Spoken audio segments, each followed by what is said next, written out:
हमारे इस चैनल मैथिली गंगा को लाल बटन दबाकर सब्सक्राइब करें व घंटी के निशान का बटन दबाएं ताकि सभी नए वीडियो आप तक तुरंत पहुंचे बिल्कुल मुफ्त।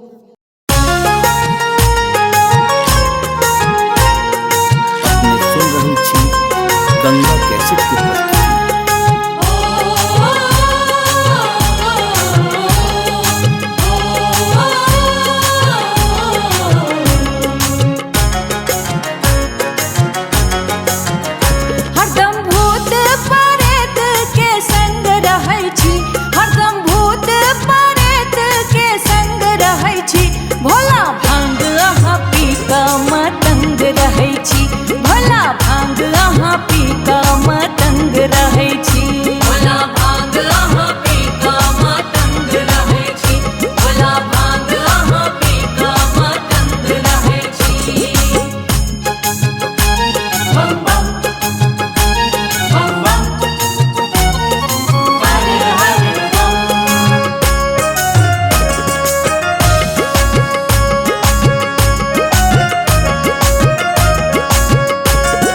शिवरात्रि मेला के भीड़ बड़ भारी, दर्शन ला व्याकुल सब नर और नारी।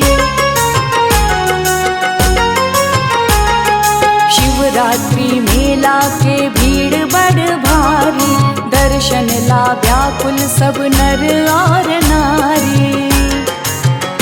किया हमरे लल भोला, किया हमरे लल भोला, आहा पाथर भेल छी, आहा पाथर भेल छी।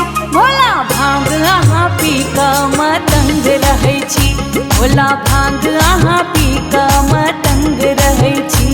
भोला भांग आहा पी का मतंग रहै छी, भोला भांग आहा पी का मतंग रहै छी।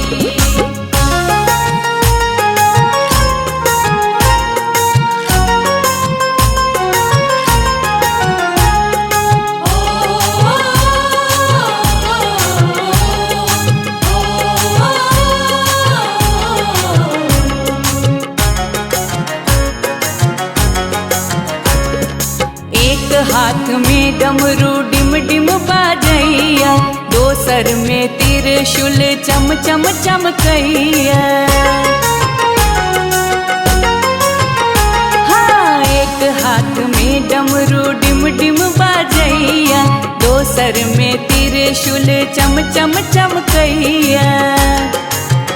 देखो गर्दन में भोला,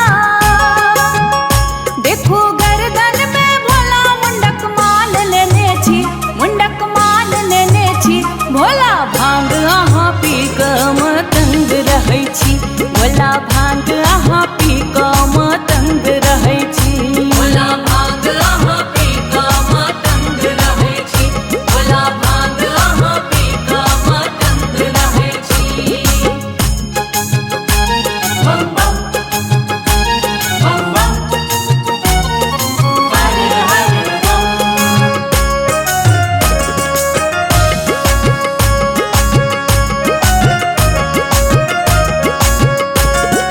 दुनियाला दानी दिगंबर बनल छी, भक्तक लेल विष के प्याला पीबै छी।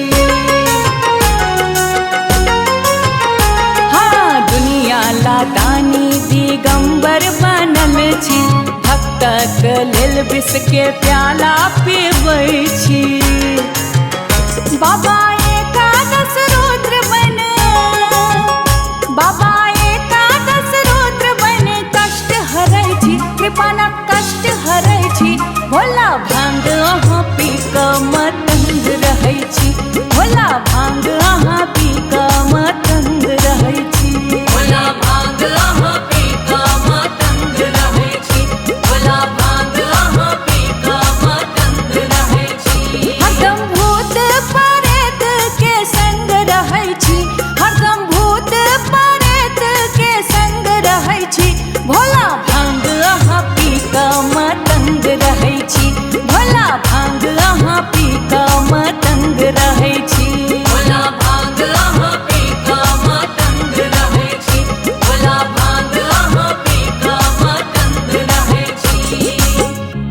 हमारे इस चैनल मैथिली गंगा को लाल बटन दबाकर सब्सक्राइब करें व घंटी के निशान का बटन दबाएं ताकि सभी नए वीडियो आप तक तुरंत पहुंचे बिल्कुल मुफ्त।